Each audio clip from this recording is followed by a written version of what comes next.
السلام علیکم ناظرین، حضرت امام حسین رضی اللہ تعالیٰ عنہ کا مکہ میں جانا۔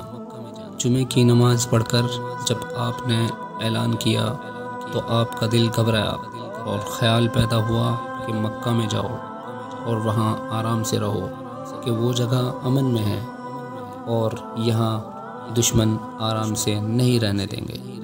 آپ اسی وقت اپنی والدہ محترم صاحبہ حضرت بی بی فاطمہ زہرا رضی اللہ تعالیٰ عنہا کے مزار شریف پر آئے، پھر اپنے بھائی حضرت امام حسن رضی اللہ تعالیٰ عنہ کے مزار شریف پر آئے اور آخری سلام کر کے اپنے نانا جان حضرت محمد مصطفیٰ صلی اللہ علیہ وسلم کے روضہ اقدس پر آئے۔ درود و سلام پڑھ کر عرض کیا، نانا جان، یہ آپ کا بیٹا حسین آپ سے جدا ہوتا ہے، بے کس ہے، دشمن کا زور ہے، وہ مجھے آپ کے قدموں میں نہیں رہنے دیتا۔ بھائی حسن کی جان لے لی اور اب میری جان لینا چاہتا ہے، بڑا ظالم حکومت پر قائم ہے اور مجھ سے بیعت لینا چاہتا ہے، اور آپ کا حکم ہے کہ جس نے بدعتی کی عزت کی اس نے اسلام کی بے عزتی کی۔ نانا جان، اپنے حسین کو گلے سے لگائیے اور مکہ جانے کی اجازت دیجیے۔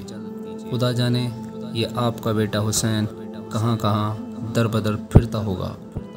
میں اکیلا تنہا ہوں، ستمگر ہیں ہزاروں، میں ایک جان ہوں اور ستانے والے ہزاروں، ایک پھول سے رکھتے ہیں خلیش خار ہزاروں، ایک سر ہے فقط اور خریدار ہزاروں۔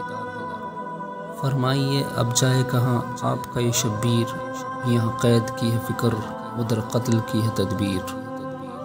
اس احزاری میں آپ کو بے ہوشی ہو گئی، کیا دیکھتے ہیں کہ میں بچہ سا ہوں؟ اور نانا جان نے مجھ کو اپنے سینے سے لگایا اور پھر گود میں لٹایا اور میرے سر پر ہاتھ پھیرا کر فرمایا، اے میرے نور عین بیٹے حسین، صبر اختیار کرو، اب وقت قریب ہے، تم میرے پاس آ جاؤ گے۔ میں نے کہا کہ میں تو آپ ہی کے پاس ہوں۔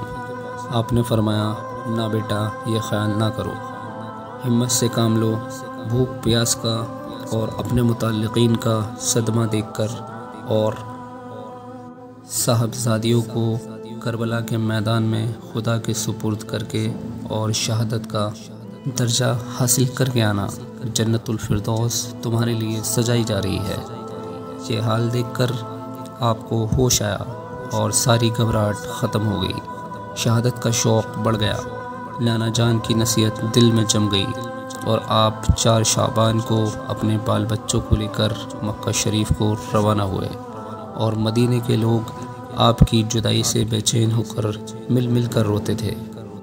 مدینے میں غم کے بادل چھائے ہوئے تھے اور خالی ہوا گھرانہ آج رسول عربی کا، کوچ ہو رہا ہے مدینے سے رسول اولاد نبی کا۔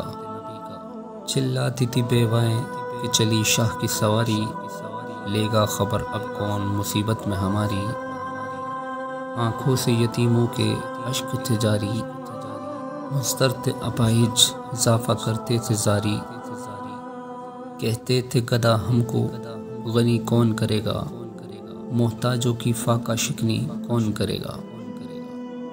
آپ مدینے کے لوگوں کو روتا ہوا چھوڑ کر مکہ شریف میں پہنچے، وہاں کے لوگ میں پھول کی طرح کھل گئے۔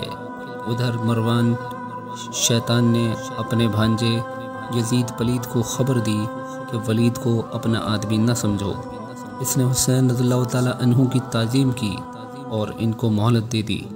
آپ وہ مکہ چلے گئے۔ یزید خبر سن کر بہت پریشان ہوا اور ولید کو